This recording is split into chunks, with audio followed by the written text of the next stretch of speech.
This is Bedtime Stories, Grownup Edition, Notorious 5, Part 11. When we left off, Anya hadn't been feeling well. So much so that by the time she went to bed that night, she was in excruciating pain. Ron accused her of taking something to cause a miscarriage, and she denied it. But if you watched the bonus episode, then you know that late that night, his prediction came true. And Q found out a lot about what happened with Anya and Christian. And that Donovan had to have known about it before he did. He isn't surprised though, because Donovan's observation skills are off the charts. At Donovan's house, Pops Andy and the Queen Mother are having it out again. Anya's been discharged from the hospital, and the Queen Mother had Pops Andy drop the kids off to Miss Bernie at Vibrantly You. She said they could stay at the staff daycare just for today because she needed to be with her baby girl. And Pops Andy is pissed off because the Queen Mother won't tell him what's going on with Anya.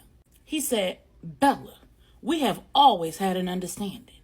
We've had an agreement since before we had Quincy that if we know something that the other one needs to know, especially as it pertains to our children, even if it's something that we agreed not to tell anybody else, we'd fill each other in and keep it between us. But now you're switching up on me." The Queen Mother said, "Oh no, you the one doing the switching. Are you telling me that you somehow managed to keep your little affair from me for months?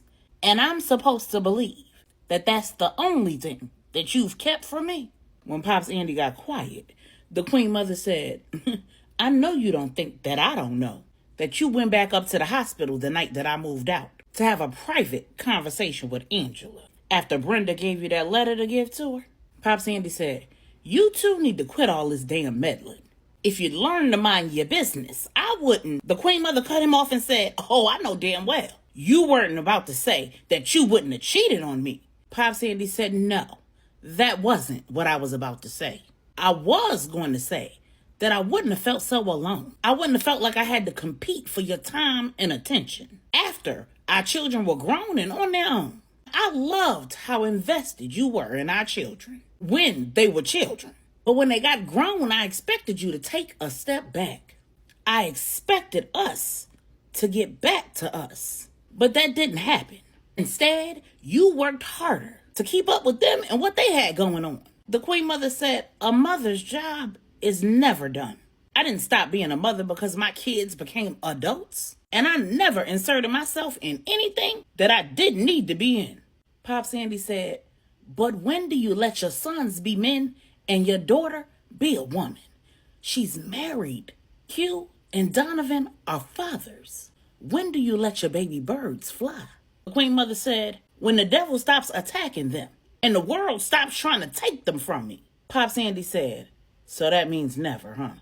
The Queen Mother said, "I'll be their mother until I take my last breath. But riddle me this. Why is this the first time you said anything to me about this? Our oldest son is darn near 40. Pops Andy said, "'Cause can't nobody tell you nothing, Bella. 'Cause you know everything. You know best, and you don't listen." The Queen Mother went to say something, and instead she just stared. In her mind, she was hearing Tessa's last statement to her on the phone the day before, when she said that he needed to start talking and she needed to start listening. Finally, she said, "So I guess you think I shouldn't go to Anya and Ron's then. My daughter's in the middle of a miscarriage. She needs support." Pops Andy said, "Of course you should go, but you should let them know that you're there for both of them. Find out what they need and then give it to them if it's in your power. And if they tell you that they got it, you should leave. And you also should clear up some things.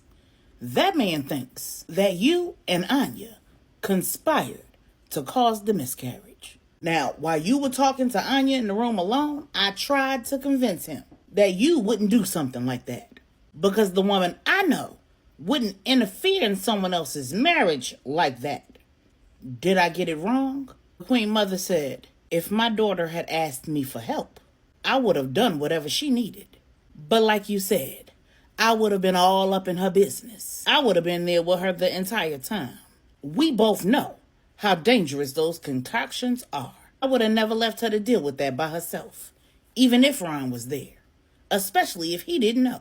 When the conversation concluded, Pops Andy headed to Donovan's office, and the Queen Mother headed to Ron and Anya's house. When Pops Andy got to Donovan's construction firm, he walked into Donovan's office, and Q was sitting there waiting for him. Pops Andy nearly had a heart attack. He was relieved to see his oldest son in the flesh, alive and well.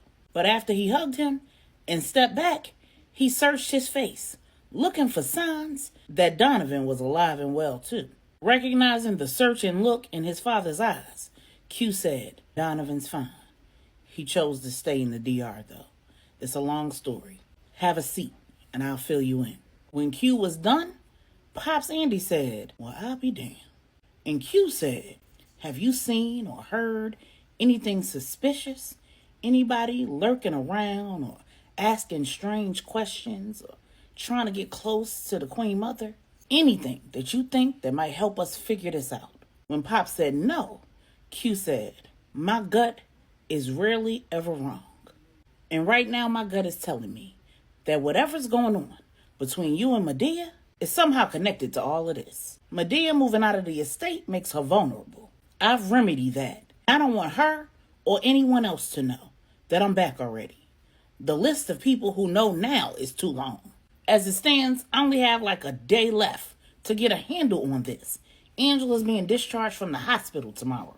So as much as you don't want me in your marriage and I don't want to be in it, I need to know what's going on, Pops." Then Pops Andy said, "I just can't see how that's connected to any of this. But I'll do anything to help keep your mother safe. I need you to know that I'm doing everything I can to fix this though. And I'm truly sorry that I didn't address my issues before I let them get the best of me. Now that's not an excuse for what I did, but that is the cause. It was never my intention to hurt your mother or to make a seemingly bad situation worse. Another thing, you're a lot like your mother, but you're a lot like me too, son. If you can learn anything from me and the mistake that I made, learn this. Talk to your wife, son. Don't keep things bottled up inside.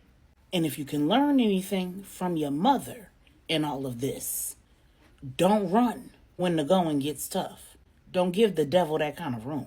Then he told Q everything. Well, almost everything. He did not tell him about the issues that they were having in the bedroom or about some of the things that he said and did with India when they met up in the park. When he was done, Q said, "Tell me everything you know about this woman." When Pops Andy told him about their past and everything that she told him about her life since they parted ways back in Trinidad, Q said, "Yeah, something don't smell right. Something tells me she could very well be the key to all of this. And I'm going to find out. If she contacts you, I need to know about it. And I need to know everything that she says. If you can, record it. If she calls you while you're in the car, don't worry about that." Pops Andy said, "What did you do, son?" Q said, "Oh, as we speak, I got a PI out there rigging your car for sound and GPS." Pops Andy just shook his head and said, "You are your mother's son." Q said, "And if I'm right, you'll be better for it." Pops Andy said, "If she forgives me, I'll be thanking her for that and much more." Meanwhile, at Ron and Anya's house, the Queen Mother has arrived, and Ron and Anya have sat down in their den to talk.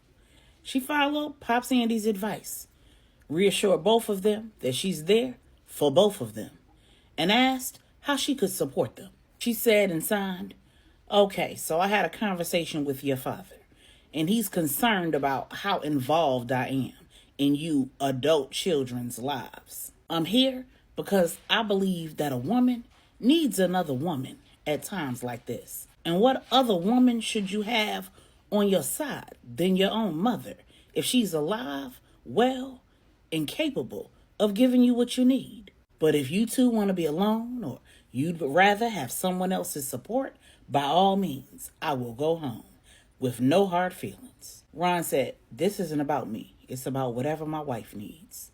Anya said, "I need both of you right now. But Medea, I don't actually need you to be here. Ron's already made sure that I got something to eat. He filled my prescriptions. He helped me shower and change. Surprised, the Queen Mother said, "That is so wonderful.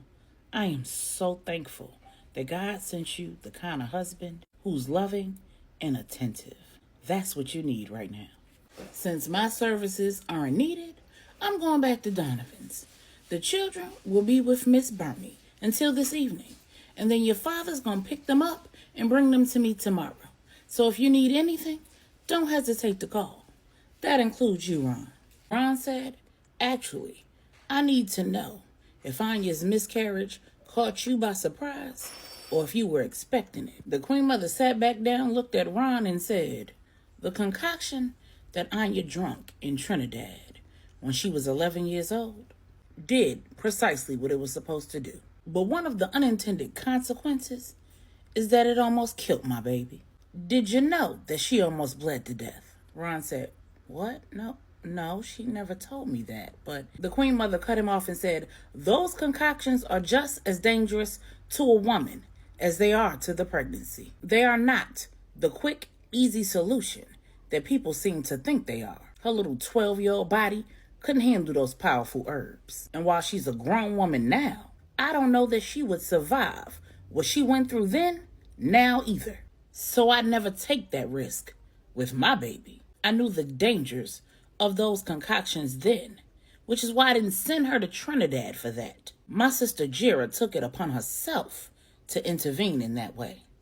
That's why she and I no longer have a relationship. And she's only alive because she's my sister. But had my baby not survived, I would have been burying her too." Now ask me that question again. Ron knew from the look in the Queen Mother's eyes and the tone of her voice that she was telling the truth. He asked, "Could what she went through back then be the reason why she had the miscarriage, though?" Queen Mother said, "I discussed that with Maribel over at the hospital. In Puerto Rico, they use a similar concoction, and it has the same dangers. But once the bleeding is controlled, if the woman doesn't lose her uterus or her life, there aren't any lasting effects. In my experience and Maribel's, women who choose that particular route, even when they have to deal with those very serious consequences, still manage to go on to have successful pregnancies in the future. Now, there haven't been any scientific studies on it, for obvious reasons. But in Puerto Rico, Maribel treated a number of women who hemorrhaged just like Anya, who, in a matter of years, gave birth to healthy babies. And before you ask, no, Maribel didn't give her a concoction either. She knows Anya's medical history. She would never take that risk either. In addition, that would be illegal." When Ron made a face, the Queen Mother looked at Anya and said, "Tell him." Then Anya signed, "I tried to get Maribel to run the DNA test without you knowing, and she refused because it's illegal. She required that I come back with you." Ron said, "Really? Why would you?" Anya cut him off in sign language and said, "I'm only telling you so that you realize that I didn't have anything to do with this miscarriage, and neither did my mother or Maribel. If Maribel would have done the test, that changes nothing. I meant what I said. I wouldn't have hid the results from you, and I wouldn't have done something underhanded to end the pregnancy and risk my own life. And if I did decide to terminate the pregnancy, I would have told you flat out." Ron said, "So now what are we going to do about the results?" Anya said, "I don't need them. I don't need to know. I don't want to know. The pregnancy is over. That's hard enough. Knowing who the biological father was is not going to help me heal." Then the Queen Mother said, "I'm not trying to interfere, but I do want to suggest that you evaluate why you want to know, Ron. Will it affect how you grieve? Will finding out that you were the father make what that man did to your wife hurt any less? And how will finding out that he was the father impact your marriage?" Then she looked at Anya and said, "I know that you don't want your father to know what happened, but I suggest that you tell him so that he and Ron can talk about how he felt when we were in your shoes." Shocked, Ron and Anya just stared